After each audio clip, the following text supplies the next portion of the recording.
Nous savons tous que le 14 juillet 2015 a été une date historique, puisque c'est celle de l'accord sur le nucléaire iranien. Quand je dis date historique, je ne pense pas seulement à l'Iran, je pense aussi à l'ensemble de la région et de la politique, y compris des grandes puissances. Ce qui me frappe personnellement, j'ai regardé un peu par curiosité pour préparer cette rencontre, c'est le fait que la plupart des commentaires qui ont été faits, en France en tout cas, portaient essentiellement sur les conséquences géopolitiques de l'accord sur le nucléaire iranien, et notamment des conséquences sur le Proche et le Moyen-Orient, avec évidemment le rôle de l'Iran dans les guerres civiles en Irak et en Syrie, le bras de fer avec l'Arabie saoudite, les rapports évidemment avec les États-Unis, avec l'Union européenne, en fonction de la levée progressive des sanctions. Mais très peu de commentaires ont mis en lien la question de l'accord et celle du paysage économique et politique iranien. Et je crois que c'est une erreur, comme toujours, quand on a seulement une vision d'en haut et non pas aussi une vision d'en bas. Et quand je dis en bas, je pense bien sûr au gouvernement, aux institutions, mais aussi aux sociétés et aux opinions. Donc c'est de toute évidence un sujet important, ne serait-ce que parce que depuis, nous avons eu des élections législatives qui ont marqué un succès relatif, mais enfin non négligeable, de ce qu'on appelle les modérés. Je ne sais pas si le mot est juste, mais aussi les élections à l'Assemblée des experts, qui sont plus difficiles à analyser, mais qui, elles aussi, montrent des évolutions. Donc nous avons, à travers ces élections, la possibilité d'un regard sur l'opinion iranienne et la manière dont elle envisage la suite pour son pays. Pour parler de ça, nous avons un des spécialistes tout à fait éminents, Mohammad Reza Jalili, qui traite pas seulement de l'Iran dans ses études, dans ses travaux, mais aussi des relations internationales de manière plus générale. Il est de nationalité suisse et iranienne, je le dis puisque c'est la réalité. Il est docteur en sciences politiques et diplomatiques de l'Université libre de Bruxelles. Il a été aussi professeur de droit dans les années 70 à l'Université de Téhéran, puis dans les années 80 à l'Université Paris II. Et il a été jusqu'en 2010, me dit ma petite feuille, professeur associé aux instituts universitaires de hautes études internationales et du développement de Genève. Voilà. Son dernier livre, qui vient de paraître en France chez Talandier, s'appelle L'Iran en 100 questions. Il a été fait en collaboration avec Thierry Kellner. Voilà, je donne donc la parole à notre invité avec la règle du jeu que chacun ici connaît, c'est-à-dire vous avez 20-25 minutes pour présenter les choses et ensuite nous aurons tout le temps nécessaire pour débattre avec les participants venus aujourd'hui nombreux pour vous écouter. Voilà. Merci beaucoup. Merci de votre invitation. Je suis comme tout le monde, c'est très banal de le dire, ravi d'être à Paris. J'ai enseigné pendant 8 ans, vous le rappeliez, mais c'était très loin dans le fond. C'était dans les années 80. Donc je venais très... Il n'y avait pas de TGV d'ailleurs entre Genève et Bruxelles et Paris. Et ça prenait parfois 6 heures de temps. Aujourd'hui, je voulais venir avec le TGV, mais il n'y avait pas de TGV de nouveau. Alors, heureusement que j'ai pu trouver, moi et mon épouse, on a trouvé un billet chez EasyJet, qui est, comme vous savez, la compagnie qui sauve tout le monde, et et nous sommes arrivés avec quelques minutes de retard parce que la tour de contrôle de Paris hésitait de donner l'autorisation de vol parce qu'il y avait des bruits sur les possibles grèves à Orly, mais je crois que finalement ça c'est pour le moment arrangé. Donc je suis là grâce à EasyJet. Donc je remercie tous les dieux qui ont créé cet EasyJet. Alors vous avez raison, vraiment, l'accord du 14 juillet a été accueilli par la communauté internationale comme un accord historique. En disant que finalement, après 12 années de négociations, une crise internationale arrivait à un terme et une solution avait été trouvée parce que cette crise était porteur de risques quand même dans une région qui n'a vraiment pas besoin de nouveaux risques. Donc ça c'est vraiment général au niveau disons, de ce qu'on appelle la communauté internationale, sur laquelle, évidemment, on peut discuter des heures et des heures. Mais ça n'a pas été, ça s'est pas passé de cette manière-là quand on regarde les choses de plus près. D'abord, du côté américain. Il ne faut pas oublier que le Congrès, majoritairement républicain, n'était pas du tout d'accord, et n'est toujours pas d'ailleurs d'accord sur cette solution. Du côté iranien aussi, tout le monde n'était pas ravi. Il y avait évidemment les ultra-conservateurs qui sont par définition opposés aux démarches modérées qu'essaie de mettre en place M. Rouhani, et aussi, surtout, ceux qui trouvaient intérêt dans ce désaccord parce que ça avait abouti à des sanctions, et ces sanctions étaient très utiles pour eux et pour leurs affaires, et ces gens étaient plus ou moins influents à l'intérieur du système de la République islamique. Dans la région aussi, il y avait des oppositions. Il y avait bien sûr l'opposition israélienne qui continue d'ailleurs à être... à se poursuivre en fait aujourd'hui. Il y avait aussi l'opposition, il y a toujours d'ailleurs l'opposition de l'Arabie saoudite et de ses alliés. Ce n'est pas, c'est un groupe d'États sunnites qui sont de plus en plus proches de Riyad. Alors ça, c'est la situation un peu plus nuancée que celle qu'on a l'habitude d'expliquer. Donc c'était une crise internationale qui heureusement s'est terminée au mieux. Autre chose, et ça c'est un élément qui est absolument intéressant à noter, l'accord a été signé le 14 juillet, une date que pour la France semble-t-il assez importante. Mais le 18 juillet, notre guide suprême a fait un discours dont je vous lis quelques lignes, parce que c'est très intéressant pour la suite. Alors, donc, il dit que malgré le fait qu'il a soutenu les négociations, il déclare qu'il n'envisage pas de détente avec les États-Unis. Et que l'accord soit validé ou non. À cette époque-là, il fallait encore valider l'accord au Parlement. Nous n'allons pas cesser de soutenir nos amis dans la région et les peuples de Palestine, du Yémen, de Syrie, d'Irak, du Bahreïn et du Liban. Même après cet accord, notre politique à l'égard des États-Unis, ce pays arrogant, ne va pas changer.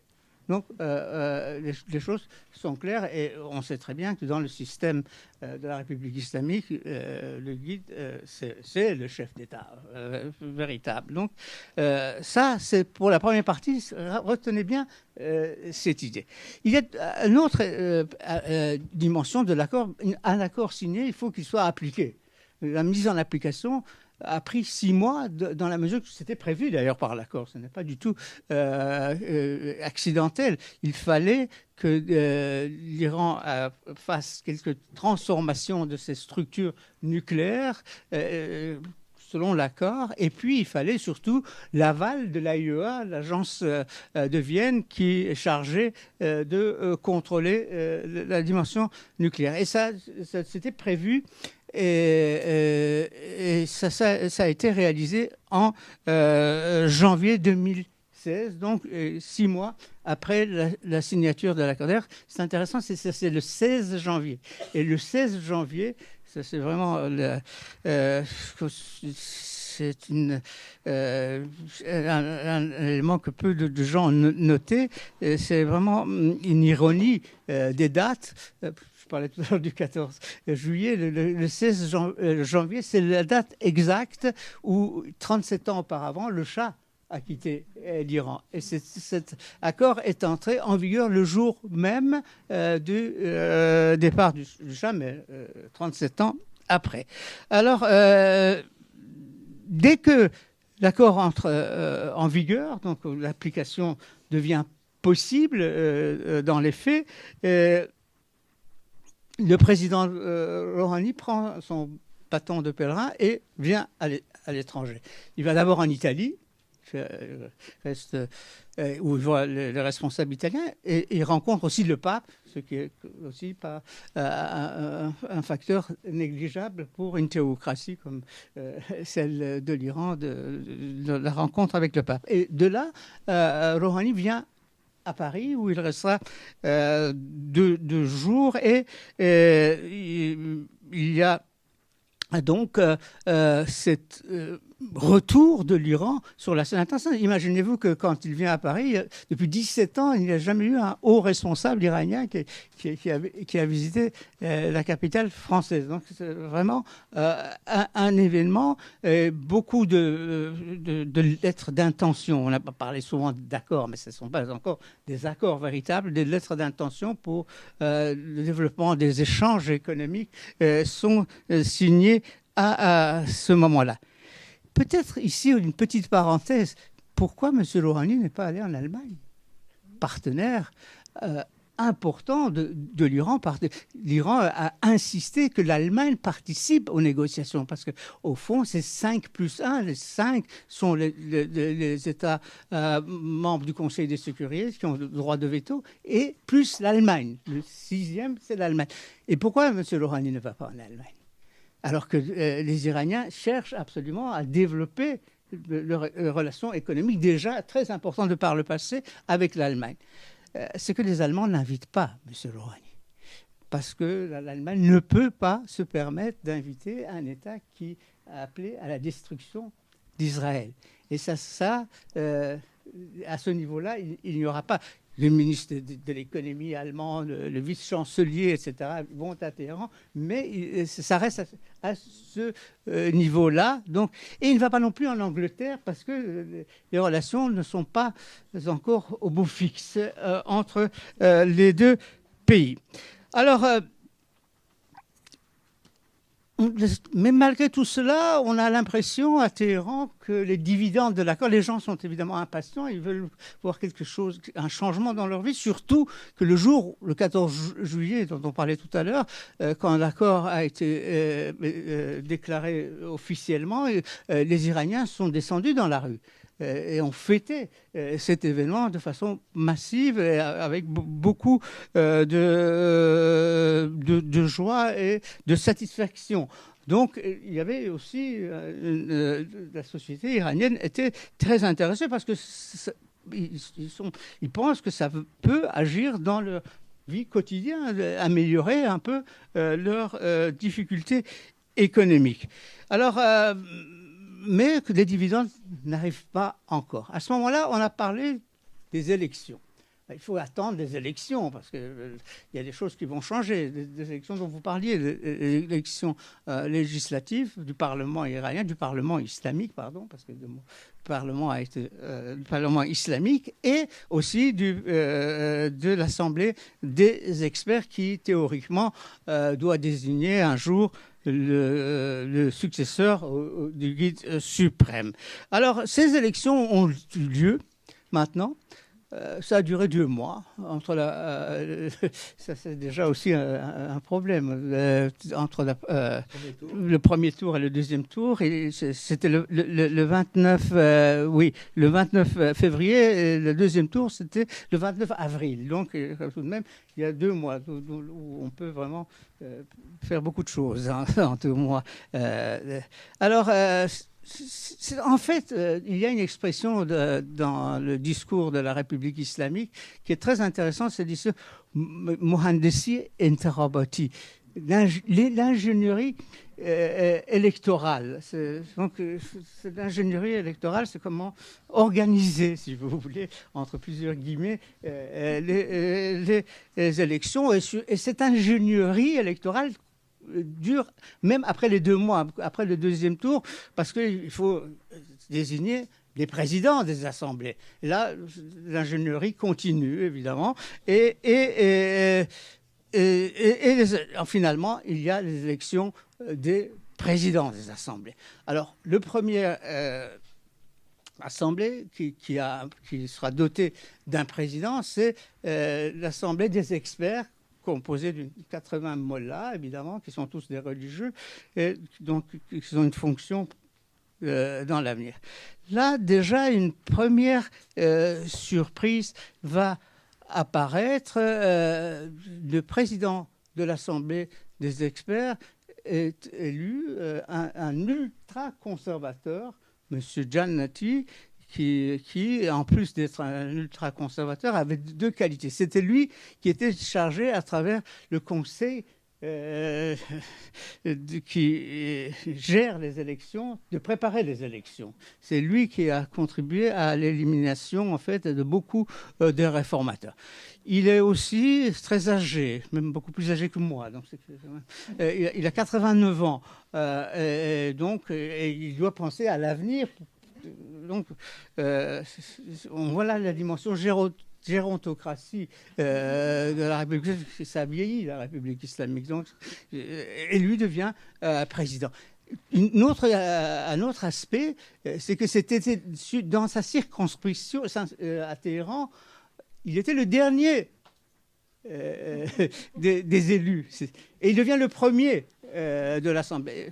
Évidemment, on peut penser qu'en théocratie, les miracles se produisent plus facilement qu'en démocratie. Ça, c'est possible. Mais bon, il a été élu.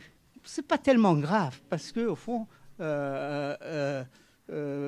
l'Assemblée des experts ne se mêle pas des affaires quotidiennes du pays, donc c'est pas grave pour M. Rouhani. L'élite le guide.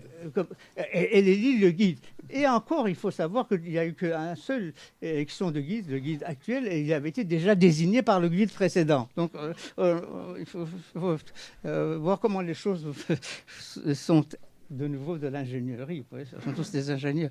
Alors, donc, on attend l'élection du président du Parlement.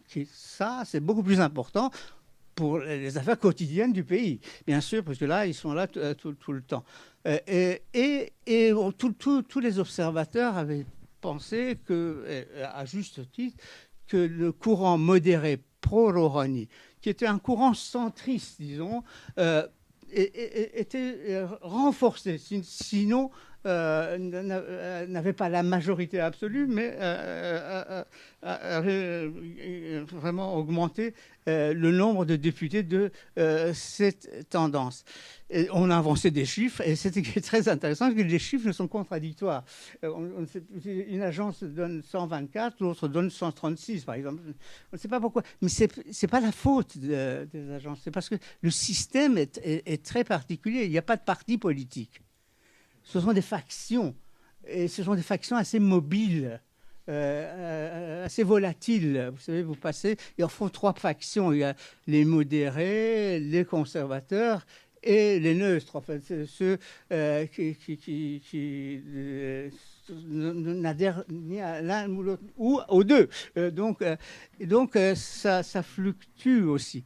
Alors, le résultat, c'est que le président du Parlement, M. Larijani, est réélu pour une 3e fois et va diriger le Parlement. Alors, Larijani, il avait un concurrent qui était un réformateur, Mohammad Reza Aref, qui, lui, était d'ailleurs proche de Rouhani, mais qui n'a pas été élu. Mais il ne faut pas croire que cela gêne M. Rouhani. C'est ça qui est parce que Larijani, d'abord, c'est un conservateur, mais c'est un conservateur qui est devenu de plus en plus modéré avec le temps et qui a soutenu l'accord nucléaire, l'œuvre principale du gouvernement Rouhani, et qui s'est organisé de manière extraordinaire en tant que président de la Chambre précédente, qui vient d'être dissoute puisque la nouvelle Chambre avait fait voter l'accord sur le nucléaire par des députés qui majoritairement étaient conservateurs et opposés à cet accord. Et il faut croire qu'il a énormément de talent. C'est qu'en 20 minutes de discussion, l'accord a été accepté par le Parlement. Donc,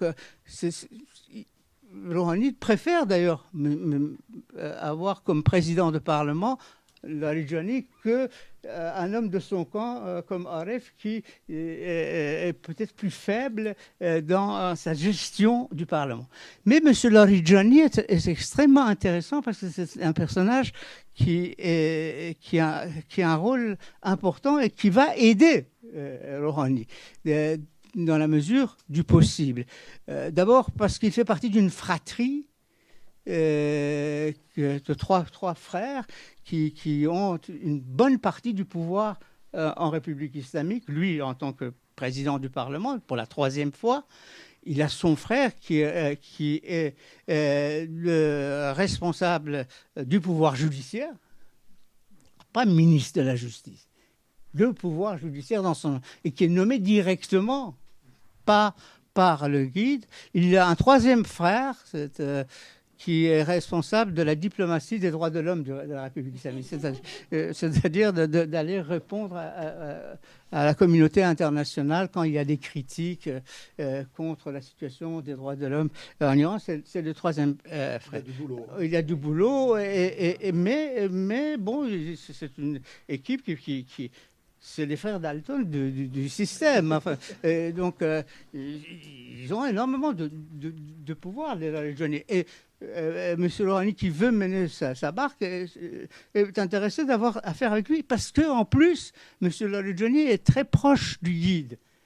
Il est lui-même fils d'un ayatollah. Sa femme est la fille de l'ayatollah Motahari, qui est mort maintenant, mais qui est un personnage important dans la préparation de la révolution islamique. Et il a son frère à la justice, ce qui est pas mal. Donc il est de l'intérêt de M. Rouhani d'avoir Larijani comme président. Et s'il y a des problèmes avec le guide, Larijani peut aider Rouhani à régler cela. Donc c'est très à l'iranienne que le problème des élections a été réglé ainsi avec cette évolution que j'ai essayé de vous expliquer. Le deuxième point que je voudrais vous expliquer rapidement, c'est les conséquences attendues de l'accord sur le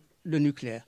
Les conséquences attendues, à mon avis, sont de 3 ordres. Un bouleversement stratégique, plus ou moins régional. Donc, est-ce que ça va changer ? Deuxième résultat attendu, enfin discuté en tout cas dans l'opinion publique internationale, est-ce que ça va un peu transformer le régime ? Et troisième résultat encore plus important attendu, quelles conséquences économiques ? C'est ça qui concerne la vie de tous les jours. Alors, en ce qui concerne les bouleversements stratégiques régionaux, je crois qu'il y a quand même 3 aspects très positifs dans cet accord, déjà à présent, parce que déjà, il y a 3 aspects très positifs à mon avis. D'abord, premièrement, le risque d'une confrontation militaire avec les États-Unis, en compagnie d'Israël ou non, ça c'est possible. Ce risque, pour le moment, en tout cas pour les 10 ou 15 années à venir, donc l'époque que l'accord couvre, est pour le moment écarté. Ce qui est bien dans une région qui connaît tellement de conflits. Donc ça, c'est positif. Il faut reconnaître que ça, c'est un résultat. La deuxième conséquence positive, cet accord diminue les possibilités de développement de la production des armes de destruction massive dans la région du Moyen-Orient. Et ça, c'est un bien, même si ça ne pacifie pas la région, mais ça limite quand même cette production d'armes qui pouvait, par le fait que l'Iran se nucléarise ou tente de se nucléariser, les autres seraient tentés aussi de suivre cette voie. C'est un résultat qui, à mon avis, est positif. Il faut prendre des choses comme elles sont. Alors, le troisième problème, c'est qu'au fond, la signature de cet accord permet quand même à l'Iran de retourner dans la communauté internationale. Un pays qui a été très longtemps isolé, un pays important avec 80 millions d'habitants, avec la quatrième réserve pétrolière du monde, la première réserve gazière du monde, etc. Un pays important réintègre gentiment, progressivement, la communauté internationale. Et dans cette perspective, il faut aussi ajouter que quand même, on l'a oublié, avant ces négociations, qui ont commencé d'ailleurs juste une année avant la fin du mandat de M. Ahmadinejad, il y avait un mur de silence entre l'Iran et les États-Unis. Et ça, c'était pas une chose qui était positive pour l'Iran et pour les États-Unis et pour la région. Alors, ces deux pays ont commencé, mais malgré le discours du guide, on commençait à prendre langue. Et le mur de silence est fissuré, si vous voulez. Et ça, c'est une perspective peut-être lointaine, mais c'est une perspective qui est ouverte aujourd'hui. Il n'est pas étonnant que le ministre des Affaires étrangères iranien va discuter avec le ministre des Affaires étrangères des États-Unis. Il y a 4 ans, il y a 5 ans, c'était impossible, c'était inimaginable. Et ça, c'est aussi quelque chose de positif. Alors, ça c'est pour le développement régional.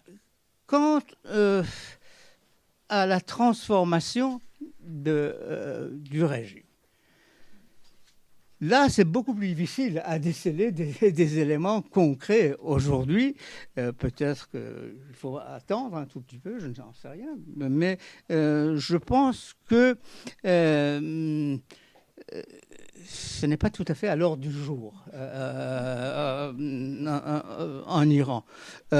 Au contraire, on constate tous les observateurs internationaux, les observateurs neutres qui suivent les questions iraniennes sur le plan interne, ils savent très bien que la répression n'a pas diminué, c'est même accentué. Les libertés individuelles ne sont pas plus respectées depuis la signature de l'accord qu'avant l'accord.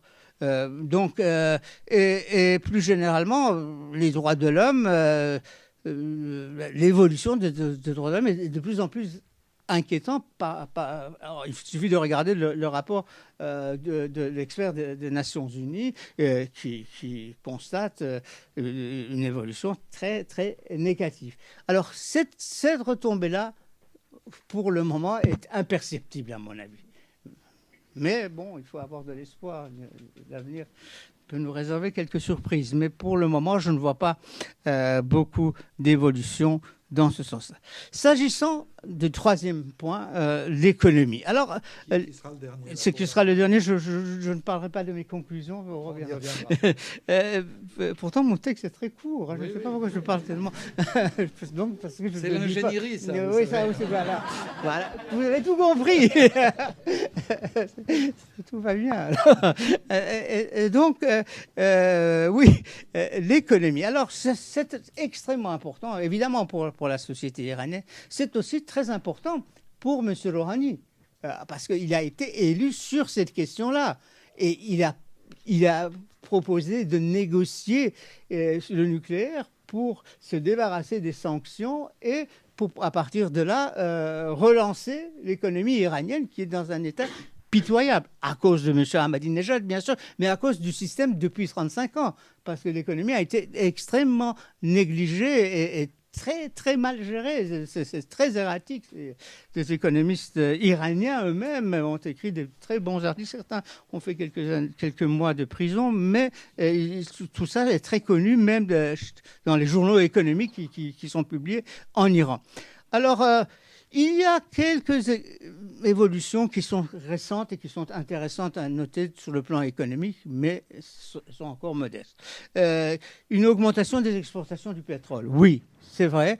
Il y a 60-70% d'augmentation des exportations pétrolières. Mais c'est le prix actuel du pétrole, ce n'est pas le prix à Ahmadinejad. Je ne sais pas pourquoi le système financier international, quand il y a un gouvernement radical comme celui de M. Ahmadinejad, les prix du pétrole augmentent.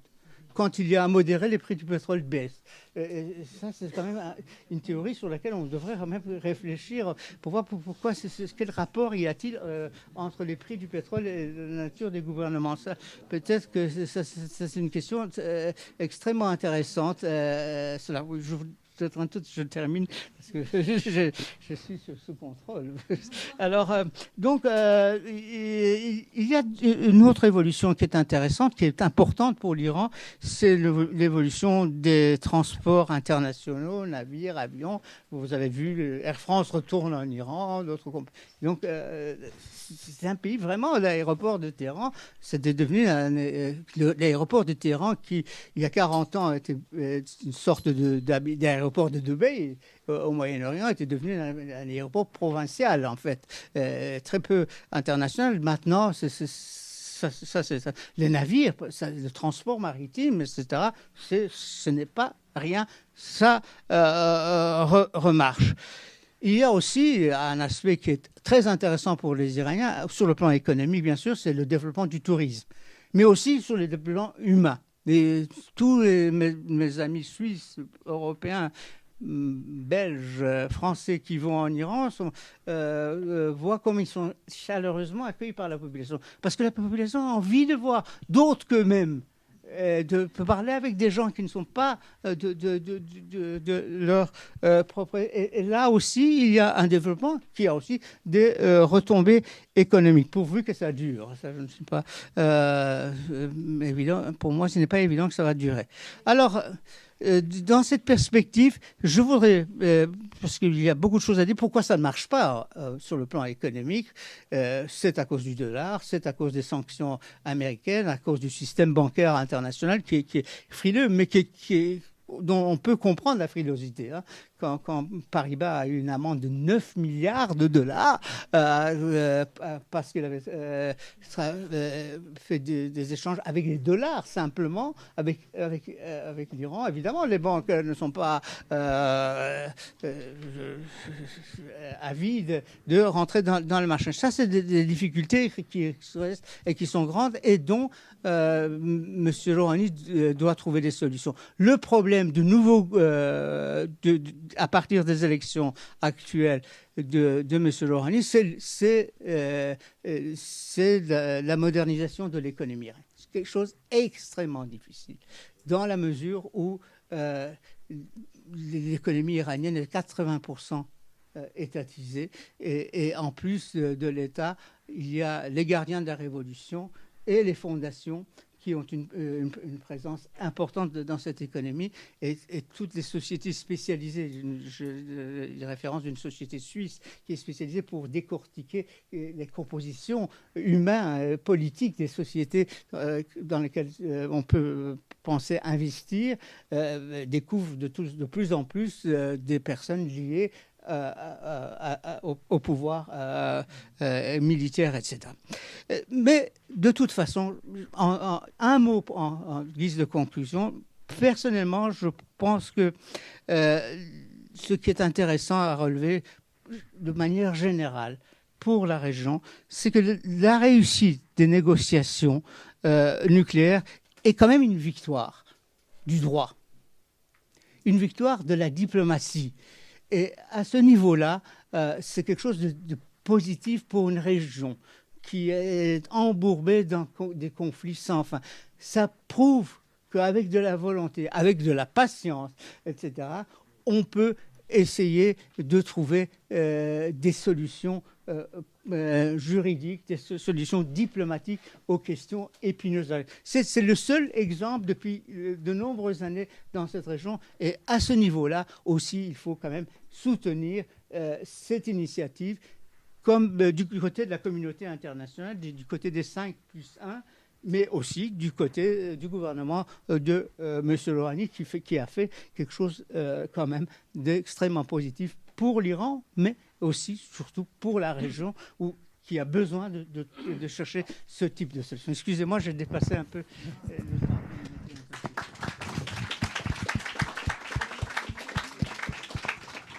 Merci beaucoup. Vous avez eu raison de déborder pour nous permettre d'avoir un panorama global de la situation en Iran après l'accord sur le nucléaire. Donc, c'est à vous. Il y a un micro qui est tenu par Aprilia. Voilà. Bonjour, professeur. Donc, je m'appelle Pierre Fabiani et je représente toutes les sociétés qui travaillent dans le pétrole et le gaz en France, donc de 250 compagnies. Et j'ai eu la chance dans ma carrière précédente, parce que je suis à la retraite, et je ne travaille qu'en Iran, c'est que j'étais le patron de Total de 2004 à 2008. Khatami Ahmadinejad. Quelques notions de ce qui s'est passé, etc. Et maintenant, je suis là. Bon, ok. D'abord, pour l'anecdote, votre question sur pourquoi le prix du baril monte quand il y a un épidémie. D'abord, j'ai eu une discussion avec, je ne retrouve pas son nom, qui était le représentant de l'Iran à l'OPEP, il y a longtemps, mais qui est toujours là, en Iran, et qui me disait de toute façon, l'OPEP n'a jamais été capable de prévoir quoi que ce soit sur le prix du baril. Il ne faut pas croire. On constatait plus qu'on ne fait. Tout ça, c'est une raison très simple. C'est que le prix du baril n'a qu'une composante, c'est le marché. Et sur le marché, ce ne sont que des appréciations de feeling. Ce n'est pas du tout logique, comme on aimerait que ce soit logique, mais ça n'est pas logique. Donc dès qu'il y a un type qui devient un peu dangereux, qui fait peur, c'est la crise, donc ça monte, au cas où. Et dès que ça se détend, tout s'écroule. Bien que dans ce cas d'espèce, la descente du prix du baril ne soit pas due exactement à ce que je viens de décrire. C'est l'arrivée de l'huile, de gaz de schiste, etc. Bon, tout ça, très clair. Alors, sur le reste, je suis parfaitement d'accord avec vous. Mais il y a un petit point sur lequel j'aurais insisté, c'est que d'abord, l'Iran n'a pas beaucoup de choix. Il n'a qu'un choix, c'est de se lancer le plus vite possible dans les investissements pétroliers. Il n'a pas un rond. Donc, il a besoin de la communauté internationale. Or, pour ça, on discute depuis maintenant des années le nouveau contrat dit l'IPC, et qui a été présenté à Téhéran en fin novembre, et qui n'est toujours pas là. Pour une raison simple, c'est que les Majlis ne pouvaient pas l'accepter dans l'ancienne, la récente, la dernière. Là. Donc on espère bien que le Majlis va tout de suite se mettre à regarder ce contrat. C'est la clé de voûte du renouveau économique de l'Iran. Et la deuxième chose, et je finirai là, n'oubliez pas que l'hypocrisie américaine est rare. Et là, franchement, vous disiez une amende à la BNP. Moi, j'appelle ça un chantage. Ça n'est pas une amende. Donc, bon, l'hypocrisie américaine, c'est toujours je donne d'une main, je reprends de l'autre. Donc ça, les Iraniens sont extrêmement choqués. Et il n'y a pas que, d'ailleurs. Mais pour l'instant, qui va pouvoir dire ce qui va se passer aux prochaines élections américaines ? Alors là, moi, je vous laisse apprécier, je ne dirai rien là-dessus. Et le problème, c'est qu'on aura les idées claires là-dessus que janvier-février, l'installation de la nouvelle administration. Et là, on est dans la campagne de réélection de Rouhani. C'est pas simple ce qui se passe devant nous. Et le timing est particulièrement tendu. Voilà, c'est tout ce que je voulais dire.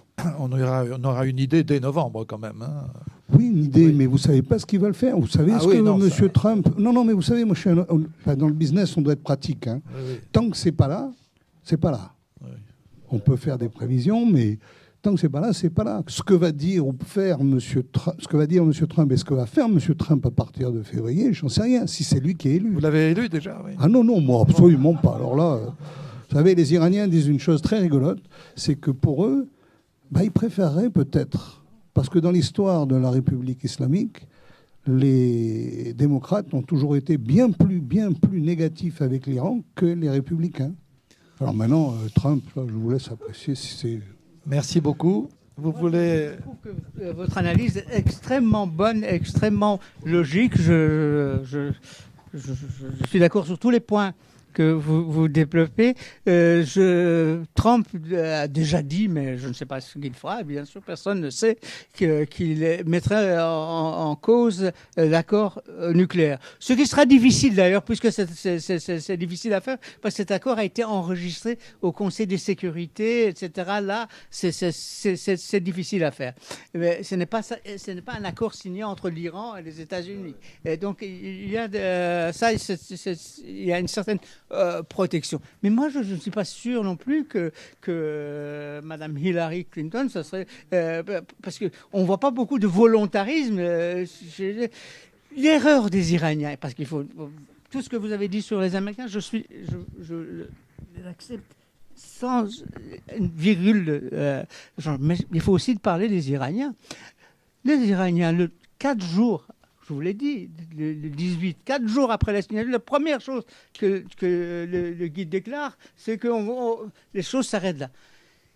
Et c'est une erreur dans la mesure où, à ce moment-là, Obama avait 1 an et demi encore de président. C'était une occasion en or. Avec Obama, on pouvait, puisqu'on avait commencé, on pouvait discuter. Et ça, le guide a mis un terme à cela. Alors, on est rentré dans cette période d'incertitude maintenant où on ne sait pas ce qui va arriver en novembre ou en janvier, en novembre 2016 ou en janvier 2016. Donc, vous savez, il fallait faire l'accord du nucléaire, mais il fallait tout de suite passer le grand marchandage, le great bargaining entre les Iraniens, pour arrêter après 37 ans, 38 ans, cette rupture des relations diplomatiques qui n'est dans l'intérêt de personne.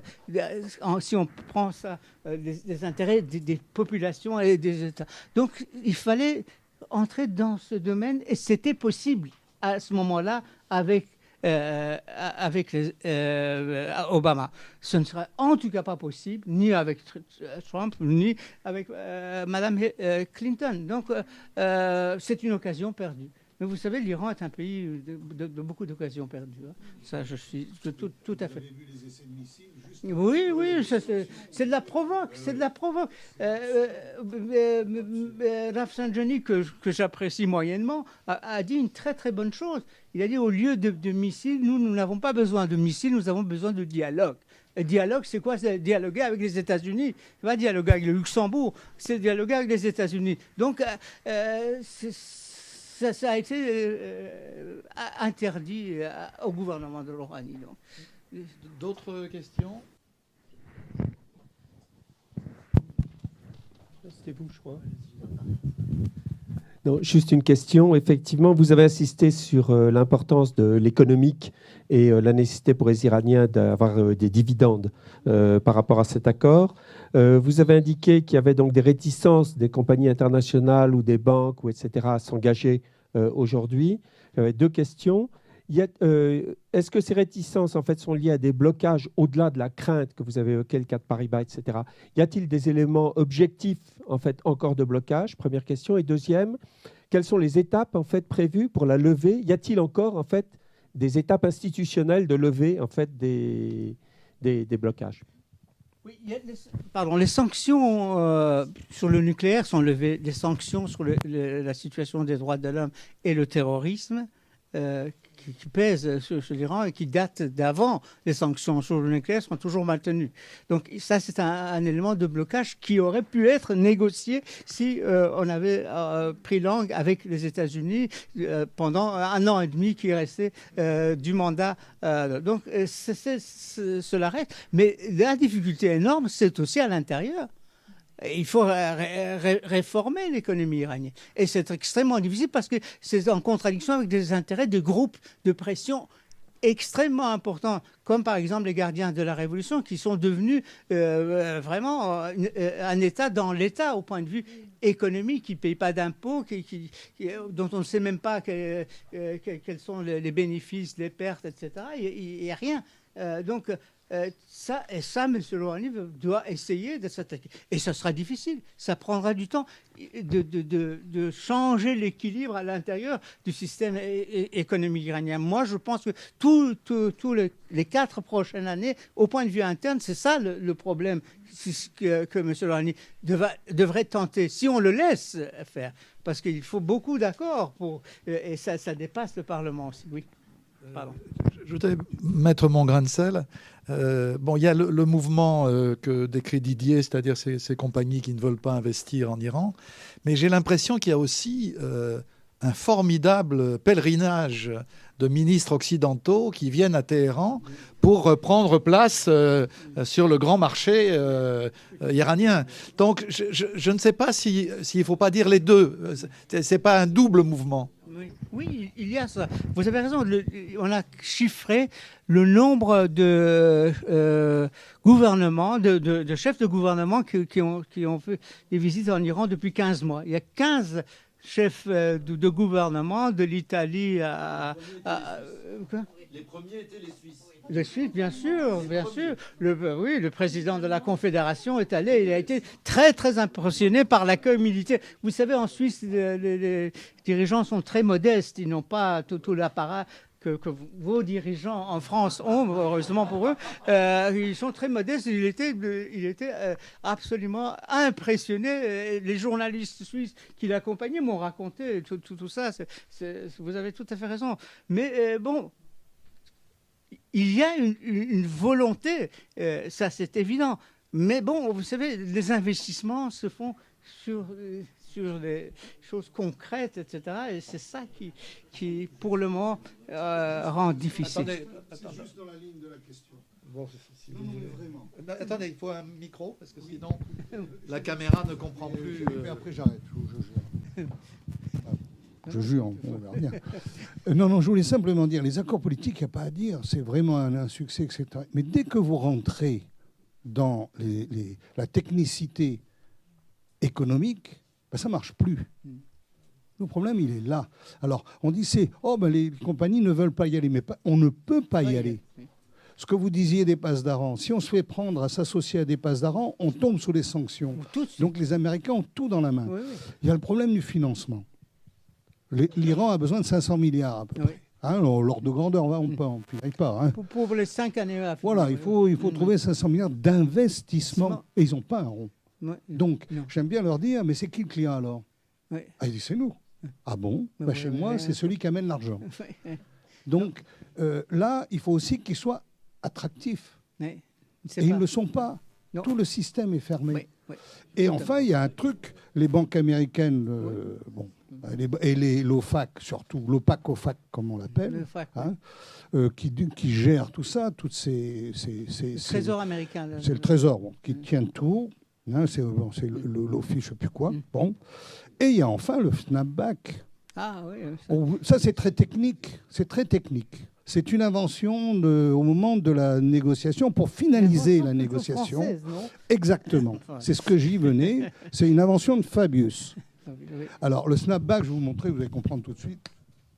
C'est snapback. Ça veut dire simplement que si l'Iran, par extraordinaire, faisait un pas de clair atomique, dans les affaires atomiques, dans l'instant, l'un quelconque des signataires peut demander à la retour à la situation ante, c'est-à-dire aux sanctions, mais complètes, comme elles étaient avant. Oui. Avant le 14 juillet. Bon, alors, sans vote du Conseil de sécurité. Sans vote de rien. Automatique. Alors voilà. Contrepartie économique. D'abord, l'Iran a dit c'est un truc occidental, nous ne sommes pas responsables de ça, si jamais ça arrive, c'est pour vous. Voilà un truc. Alors je vous mets dans la place, vous êtes le décideur pour investir en Iran.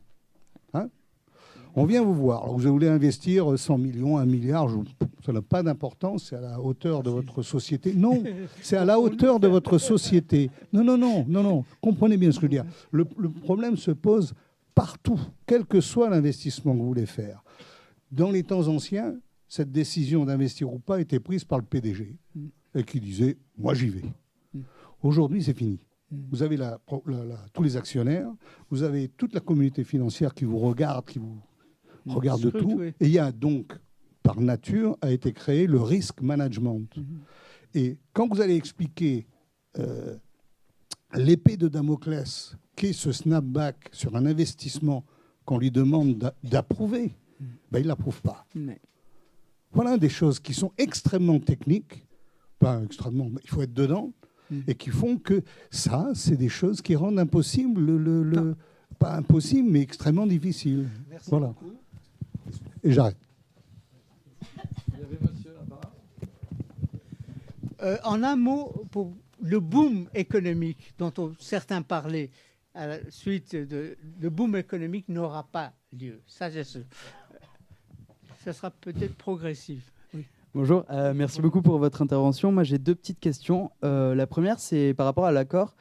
J'avais lu quelque part, quelque temps après l'accord, que les négociations avaient commencé de manière secrète sous Ahmadinejad. Oui. Alors là, en tant qu'observateur politique, on est un peu perplexe. On s'est dit, c'est grâce à l'arrivée des modérés que l'accord a pu avoir lieu. Mais en fait, l'accord a eu lieu. Donc, est-ce qu'on pourrait avoir un peu votre analyse de dans quelle mesure ça a été un peu piloté par l'ancien gouvernement? Ça, c'est la première question. La deuxième, c'est... j'avais vu une explication sur la guerre de 2006 entre le Hezbollah et Israël qui disait, en fait, 2006, c'est une date qui a sorti l'Iran et le Hezbollah d'une logique confessionnelle. Et en fait, la guerre en Syrie les remet dans cette logique. Et alors, bon, c'est peut-être un peu exagéré, mais aujourd'hui, avec toutes ces interventions qui se passent en Irak, les appuis au Yémen, aux Houthis, dans quelle mesure la politique étrangère de l'Iran peut se retrouver à faire... entre guillemets, un peu capoter ce deal? Est-ce que ça pourrait avoir une incidence ou pas? Bon, la deuxième question est très, très compliquée. Je vais essayer d'abord de vous répondre à la première question. C'est à l'époque de M. Ahmadinejad que les Américains et les Iraniens ont commencé à se rencontrer sous l'initiative du sultan d'Oman à Mascate. Et quand vous dites le gouvernement iranien, probablement, M. Ahmadinejad n'est même pas au courant. Parce qu'il y a plusieurs gouvernements en Iran. Vous avez le gouvernement du guide, qui a même un ministre des Affaires étrangères, qui lui-même était pendant 16 ans ministre des Affaires étrangères. C'est lui, et avec l'aval de ce monsieur Larijani dont je vous parlais, etc., qui ont commencé, ils n'ont même pas vu la nécessité de mettre au courant M. Ahmadinejad, qui aurait fait quelque chose pour que ça ne marche pas. Donc, ces négociations ont commencé, et il faut voir que ce système est assez complexe. Donc, c'est ce qu'on appelle, pas pour d'autres pays, l'État profond. L'État profond, ce n'est pas les ministères. Il y a un État profond qui est organisé par le bureau du guide, qui a plusieurs milliers de fonctionnaires. Toutes les institutions iraniennes sont dédoublées. Vous avez un gouverneur dans une province, vous avez un représentant du guide. Vous avez tous les ministères sont dédoublés. Donc, M. Ahmadinejad, on n'a pas besoin quand le guide a donné son feu vert pour commencer à essayer de comprendre les choses, il y a eu des contacts et Oman, dont la politique, c'est un peu la Suisse de la péninsule arabique, et c'est d'essayer de créer du go-between, et c'est nécessaire, c'est très bien, et donc ça fonctionne. Quant à la question, je n'ai pas très bien saisi. Bien sûr, le Hezbollah de 86 et l'implication actuelle du Hezbollah en Syrie a une dimension religieuse, certes, mais il y a aussi une dimension surtout politique. Et c'est un problème de rapport de force. L'Iran a investi depuis 30 ans dans ces relations avec la Syrie depuis plus de 30 ans, depuis 37 ans même, sur les deux Assad, Assad père, Assad fils, et donc il essaie de défendre cet aspect de sa politique levantine, si vous voulez, en direction de la Méditerranée orientale, et n'est pas prêt à abandonner, et ça lui coûte très cher d'ailleurs. Et ce n'est pas une activité qui qui est très apprécié par l'opinion publique iranienne. Les Iraniens disent « Ah, nous voulons sauver... » Les Iraniens savent qui c'est, mais M. Assad ne sont pas...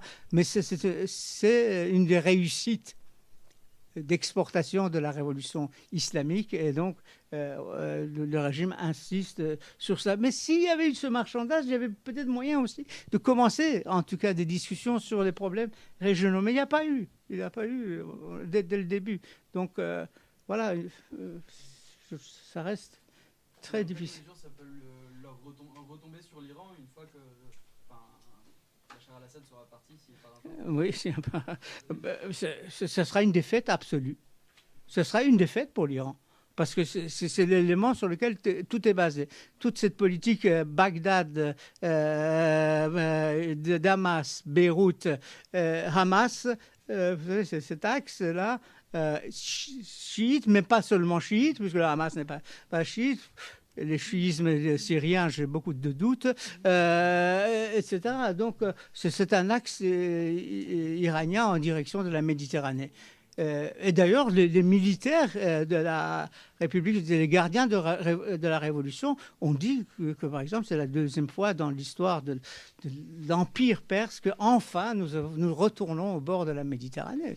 C'est pas moi qui a dit. Donc, c'est quelque chose qui tient. Oui. Merci, monsieur. Oui. Oui, merci. Il y a une dimension qui m'intéresse tout particulièrement, qu'on a relativement peu évoquée, c'est celle de la population iranienne. Alors, dans quelle mesure voyez-vous peut-être une possibilité que la population, qui a probablement des attentes justement vers, je veux dire, une plus d'ouverture, vous l'avez mentionné, voir des gens de l'extérieur, pouvoir, je dirais, influencer peut-être, je dirais, une ouverture peut-être un peu plus rapide que ce qu'on vient d'évoquer, parce que ce que je retiens, c'est qu'il va se passer encore beaucoup de temps jusqu'à ce qu'on voit véritablement une amélioration, en tout cas dans la vie peut-être quotidienne des gens. Ou alors je me trompe considérablement et les gens vivent très bien à l'heure actuelle. J'aimerais avoir votre opinion sur ce point-là. Merci. Il y a quand même 40% de la population qui vit en dessous du seuil de la pauvreté. Donc, on ne peut pas dire que les gens vivent très bien. Mais la situation n'est pas celle, par exemple, du Pakistan. Le niveau de vie est beaucoup plus élevé. Ça, il faut savoir. Même un régime autoritaire comme le régime de la République islamique doit tenir compte quelque part de la situation de l'opinion publique. On ne peut pas faire tout contre l'opinion publique. Et donc, le régime essaie de manipuler ou d'attirer vers lui cette opinion publique. Donc, ils essaient de faire quelque chose qui conviennent en partie du moins à cette opinion publique. Mais les Iraniens ne sont pas prêts non plus, à mon avis, la population iranienne n'est pas prête à faire une nouvelle révolution. Ça, c'est absolument exclu. Ils en ont fait ils en ont fait deux au XXe siècle. Les retombées n'ont pas été magnifiques. Donc, et puis, ils voient ce qui se passe à côté. Les Iraniens vivent dans un... Ils voient ce qui se passe en Syrie, ce qui se passe en Irak, ce qui se passe en Afghanistan, ce qui se passe... ils ne veulent pas. Ils ne veulent pas rentrer dans... Et je les comprends. C'est mieux d'avoir une certaine stabilité, d'avoir un peu de revenus que d'entrer dans le système chaotique que les Américains ont mis en place en Irak et le reste. Donc, voilà, ils essaient d'influer dans la mesure du possible, dans le sens de leurs intérêts sur le gouvernement. C'est pour ça qu'ils soutiennent. Ils ne sont pas ravis d'avoir M. Rouhani, mais ils soutiennent M. Rouhani. Ils disent, bon, c'est un homme modéré, et puis c'est un mollah. Il peut s'entendre avec l'autre mollah. Donc, beaucoup mieux. Mais oui, les gens sont pragmatiques. Et ils ont raison. Alors, ils essaient de naviguer dans ce système pour le mieux de leurs intérêts. On peut penser quand même que les élections législatives répondent partiellement à votre question. Je veux dire, les gens, malgré l'ingénierie décrite, les gens ont voté pour une majorité relative, oui, mais une majorité quand même, oui, 130 oui, députés modérés. Donc il y a là quelque chose de significatif. Et pourtant, Dieu sait que ça avait été dur, la préparation des listes avec l'épuration généralisée, quoi, le filtrage. Donc je trouve quand même, on a des points de repère qui ne sont pas parfaits, mais qui sont des points de repère dont il faut tenir compte. Les élections en sont un, quoi. Extrêmement juste ce que vous dites. Je voulais simplement ajouter une chose qui est quand même significative. L'élection parlementaire à Téhéran, on devait élire 35 députés. 35 réformateurs ont été élus. Et il faut, à Téhéran, 35.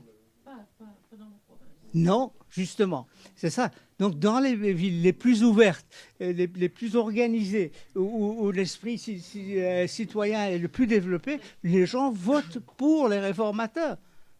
Peut-être ils auraient préféré voter pour des démocrates, pour des laïcs, mais ça, ils n'ont pas le choix. On ne leur présente pas des candidats. Mais pour ceux qu'on leur présente, ils prennent ceux dans lesquels ils ont le plus confiance. Et ça, c'est un des effets de ces élections. On a parlé aussi du fait qu'il y a de moins en moins de mollahs au Parlement. C'est vrai.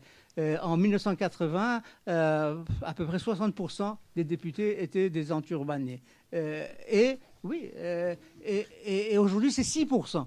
Vous voyez, quel changement. Bon, il faut dire que ceux qui ne sont pas enturbanés sont souvent des familles de clercs. Hein. Ça, comme M. Larijani. Ce sont le père, le cousin. Donc, c'est ça, oui.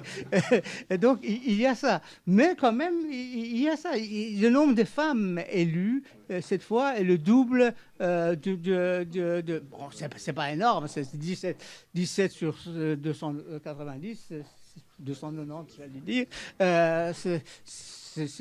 Bon, c'est dans le Parlement, le dernier Parlement à l'époque du Shah, donc avant la Révolution, dans le dernier Parlement, il y avait 22 députés femmes, et le nombre des députés était moins. Donc, c'est pas non plus une évolution. Mais dans le système de la révolution islamique, c'est déjà. Donc, il y a ces changements. Dès qu'il y a une possibilité de s'exprimer, il s'exprime. C'est comme tous les artistes iraniens. Le cinéma iranien, par exemple, reflète ces attentes, ces visions de la population. Donc, dès qu'il y a une possibilité, tout le monde en profite. Et ça, c'est une méthode, une certaine résistance pacifique, si vous voulez, face à un système.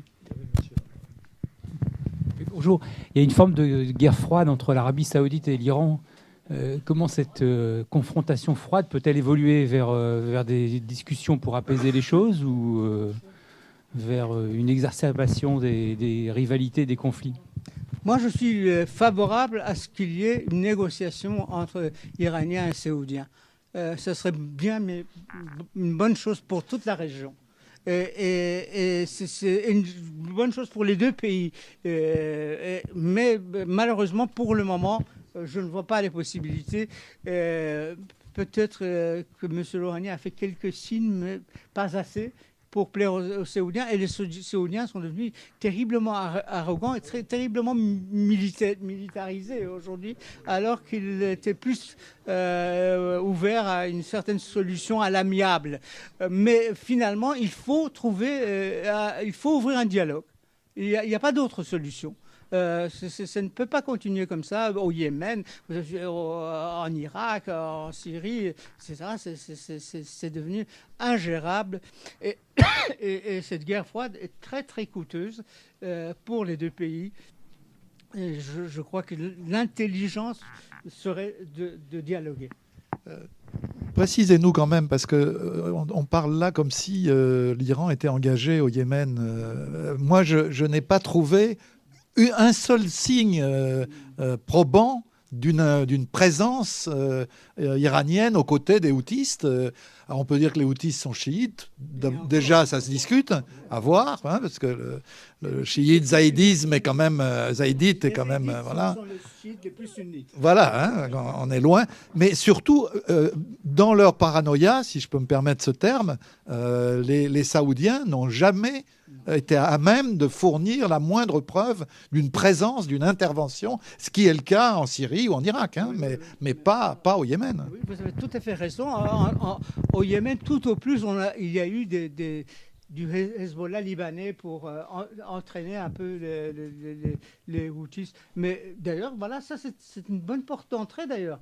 sur un pays où l'Iran n'a pas d'intérêt immédiat, qui n'est même pas proche de l'Iran, un pays qui est une sorte d'Afghanistan de la péninsule arabique, ça serait un point de départ pour négocier. Et les Iraniens ne sont pas impliqués massivement, ni même de façon visible, en tout cas. Et ça serait une première étape. D'autant que les Saoudiens, eux, ils sont avec une guerre épouvantable et qui n'est pas à leur avantage. Non, donc, ça serait une fenêtre pour entrer dans la négociation. Mesdames. Monsieur ici. Oui, bonjour. Bonjour monsieur, j'apprécie toujours vos interventions que vous faites régulièrement. Je trouve que vous êtes toujours très très pertinent. Je voulais avoir votre avis sur la situation de l'écologie en Iran. Parce que j'ai lu votre article, j'étais en Iran à l'époque, j'y vais depuis 20 ans. Donc j'y vais tous les ans et je vais partout. Et vraiment... Vous avez été voir notre pauvre lac. Voilà, je suis allée cette année à Ouroumieh, je suis allée à Zabol, je suis allée voir tous les barrages par intérêt personnel. Je veux dire, je ne suis pas professionnelle de quoi que ce soit, c'est parce que ce pays me passionne depuis 20 ans. Et donc, j'ai été voir énormément de barrages au Kurdistan. J'ai discuté avec les gens. J'ai vu leur village qui était complètement abandonné. J'ai vu ces pauvres gens qui... moi, j'étais sur leur barque. C'est joli, un barrage. C'est beau. J'étais sur le lac, je discutais avec la personne, je dis mais alors qu'est-ce que vous faisiez avant? Avant, voilà, je suis assis là, je rame sur mes jardins. Le village a été abandonné, on est monté dans le village, il n'y avait plus qu'une personne, enfin un couple de personnes qui vivaient dans ce petit village kurde. Voilà, j'ai vu aussi l'abandon des terres. J'ai une amie qui milite sur un plan écologique dans la région de Gilan, du côté Rasht, et qui cultive du riz biologique et qui se bat et qui enseigne dans les écoles pour que les enfants aient un respect de leurs terres.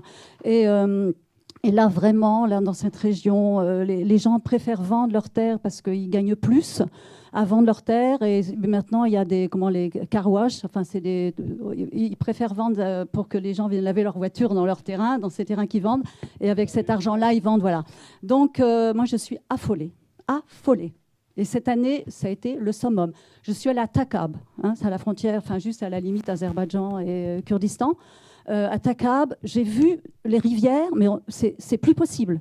Les pneus, fait des quantités, j'ai pris des photos, c'est invraisemblable ce que j'ai pris en photo. J'ai discuté avec tous ces gens qui étaient assis par terre, mais je dis, mais qu'est-ce qui se passe? Vous laissez faire ça? Et ils me disent, ah oui, mais Dolat, c'est le Dolat qui est responsable. Ils disent, on paie nos impôts et ils ne font rien. Mais je dis, c'est à vous de bouger. Si vous faites rien, votre pays va être saccagé. Saccagé. Alors ils me disent ouais mais voilà on est en balle, on est feignant, on est tout ça. Ben, je dis voilà vous êtes feignant mais je peux vous dire qu'un jour ou l'autre vous allez avoir de graves problèmes. Donc voilà je voulais avoir votre avis. Écoutez, je pense que le seul mot qui convient c'est la catastrophe. C'est la grande catastrophe nationale de l'Iran. Ça, c'est l'héritage désastreux de ces 30 dernières années de politique absolument non réfléchie dans le domaine agricole. L'article que j'ai écrit, quand on écrit un article, on l'oublie rapidement, vous savez, on passe à autre chose. Mais cet article, je suis pas très fier de ce que j'ai écrit, mais cet article-là, ça m'a fait du bien. Et j'ai eu énormément d'échos parce que c'est une tragédie. Et les responsabilités sont évidentes, claires comme le jour, mais ils ont démoli l'infrastructure écologique de ce pays qui a résisté pendant des millénaires. C'est ce pays qui s'est inventé l'eau et qui aujourd'hui a détruit ces sources d'eau. Malheureusement, ce n'est pas le seul pays qui est dans, mais ce pays-là, évidemment, me touche beaucoup plus. C'est leur terre, c'est leur nourriture. Oui, c'est ce que je leur dis. C'est le premier, l'agriculture, c'est ce qu'il y a de premier dans ce bien. pays. C'est à pleurer, vraiment. Oui, monsieur Jalili, je voudrais revenir sur un point économique concernant l'Iran et l'accord de 14 juillet. Je voulais vous dire que l'Iran avait deux objectifs importants dans ces négociations. Premièrement, avoir la possibilité d'exporter du pétrole plus qu'ils ne le faisaient. Deuxièmement, d'avoir accès au SWIFT bancaire, c'est-à-dire de normaliser ces relations financières avec la communauté internationale. Voilà. Alors, la partie pétrole commence à fonctionner, mais les relations bancaires sont encore au point zéro. Et je pense que les banques européennes, par crainte des sanctions américaines, ces 9 milliards de dollars dont vous avez parlé, ils sont très lents et très peu actifs dans ce domaine. Alors, tant que les banques européennes ne se décident pas d'avoir des relations, disons, normales avec l'Iran sur le plan des échanges économiques, etc., je ne pense pas qu'on puisse espérer quoi que ce soit, surtout pour les entreprises françaises qui espèrent avoir des activités en Iran. Voilà. Vous avez entièrement raison. Le secteur pétrolier commence à marcher, tant mieux, mais le système financier, bancaire, international ne fonctionne pas. Mais vous savez, les banques fonctionnent sur une logique économique dans le sens de leurs intérêts. Par exemple, le président de la Confédération helvétique qui était à Téhéran, on lui a demandé, les Iraniens ont demandé, dites à vos banques, banques suisses, etc. Mais il n'a aucune autorité, il ne peut rien dire. On peut dire, bon, travaillez avec l'Iran. Eux, ils travailleront s'ils ont intérêt et s'ils ne risquent pas grand-chose. Donc, le problème, c'est justement cette marchandage, le great bargaining qui n'a pas eu lieu et on n'a pas résolu ce problème. Sinon, si tout ça, les banques aimeraient beaucoup travailler avec l'Iran. C'est un pays qui a des perspectives d'avenir, qui a des richesses, etc.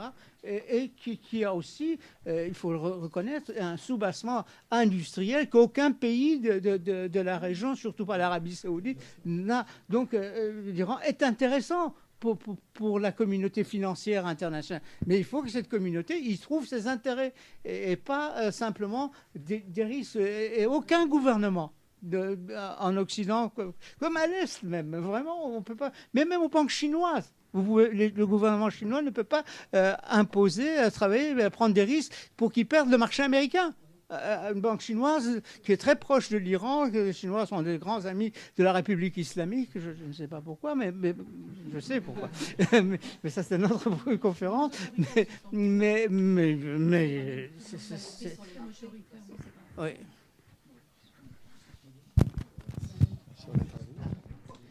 Bonjour et merci pour vos analyses et votre sens de l'humour aussi, ça nous raccroche d'autant plus à vos analyses.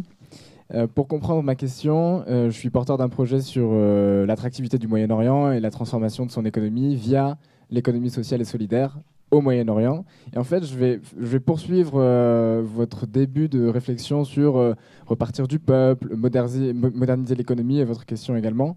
Et donc ma question est dans quelle mesure les entrepreneurs en Iran peuvent avoir un impact sur la modernisation de l'économie, en particulier les entrepreneurs sociaux?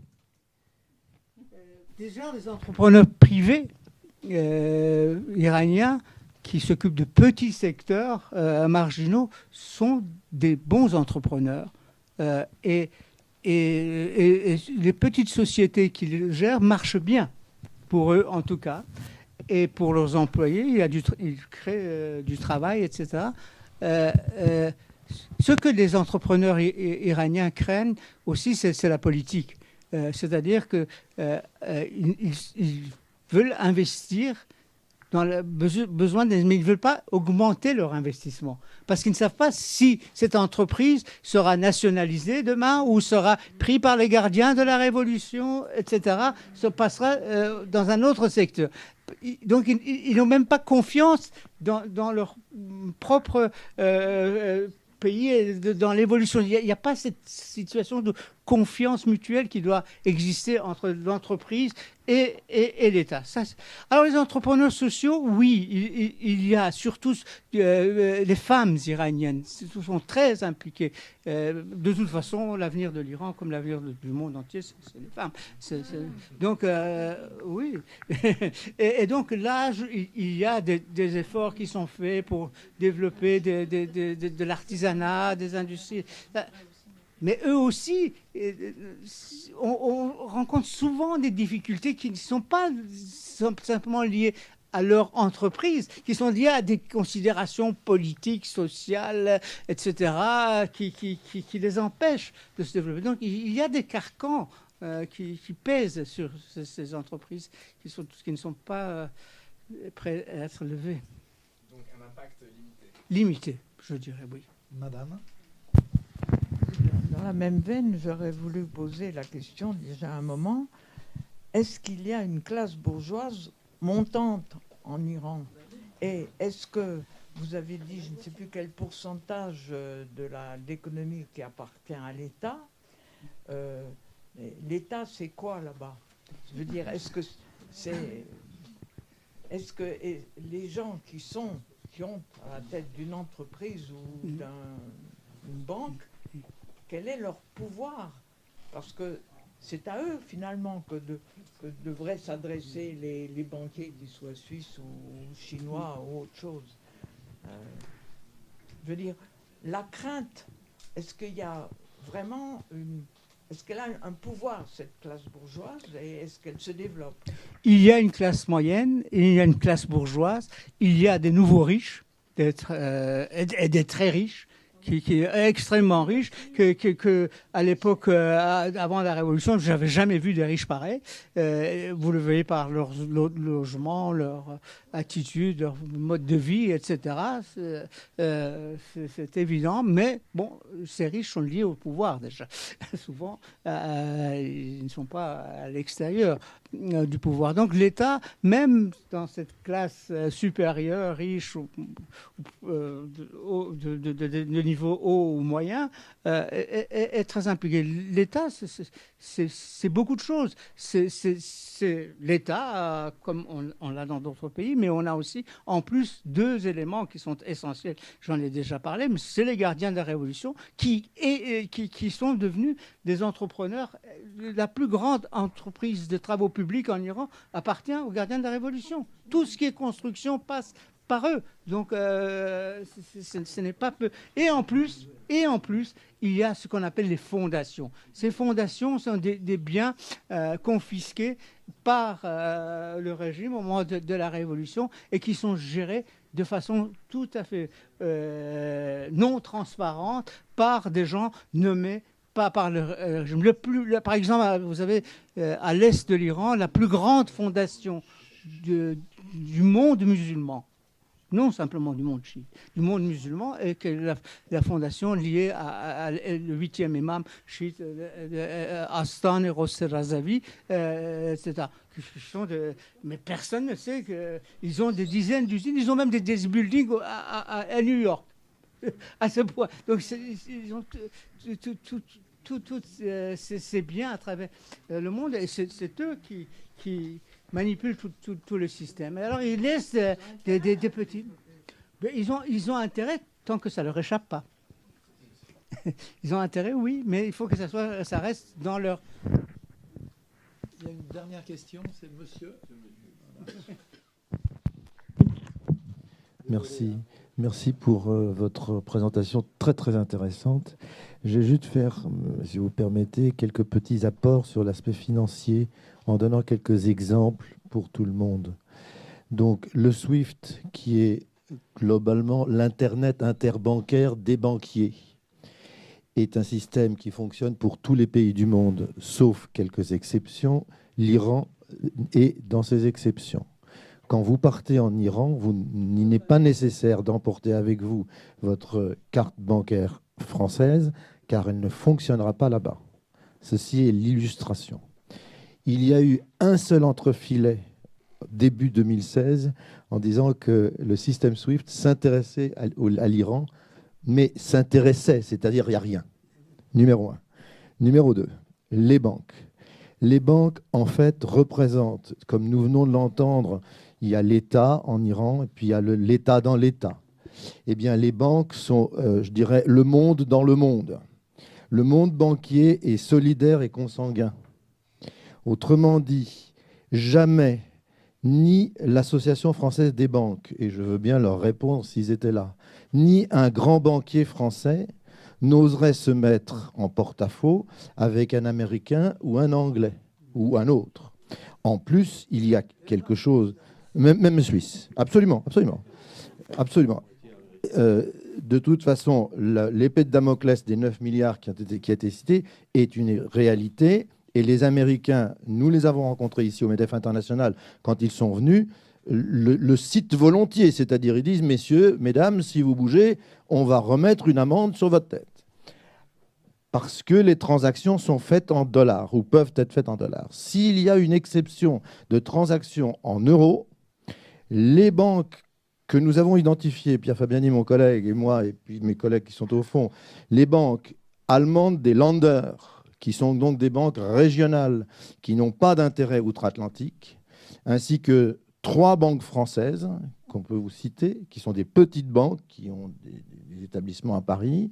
Ces banques-là sont à même de travailler sur des petits projets, en euros exclusivement. 3e petit exemple d'illustration. Vous connaissez tous la compagnie Iranair ici à Paris. Nous sommes partis avec 25 collègues au mois de novembre.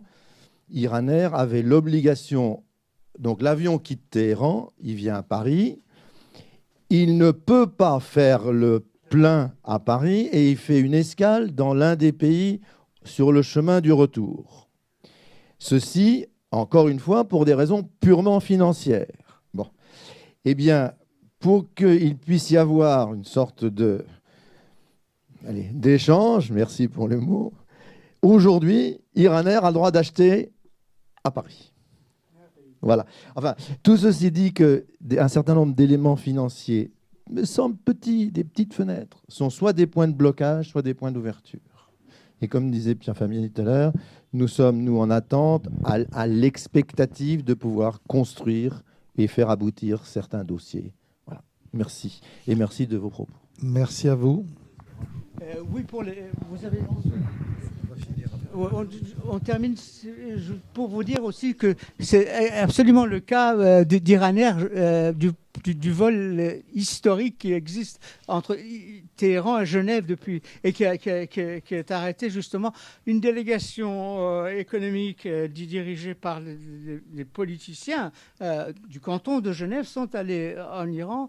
La grande réussite, si ça marche, c'est pas encore évident, c'est qu'ils sont parvenus à négocier avec certaines banques suisses, parce que Crédit Suisse, qui en général, les pilotes iraniens avaient la carte du Crédit Suisse, quand ils faisaient le plein, ils mettaient la carte, c'était fini. C'est comme nous quand on va faire des achats. Donc eux aussi, mais maintenant Crédit Suisse ne veut plus. Et alors eux, ils sont en train de monter un ensemble de toutes petites banques cantonales, etc., pour pouvoir simplement acheter de l'essence.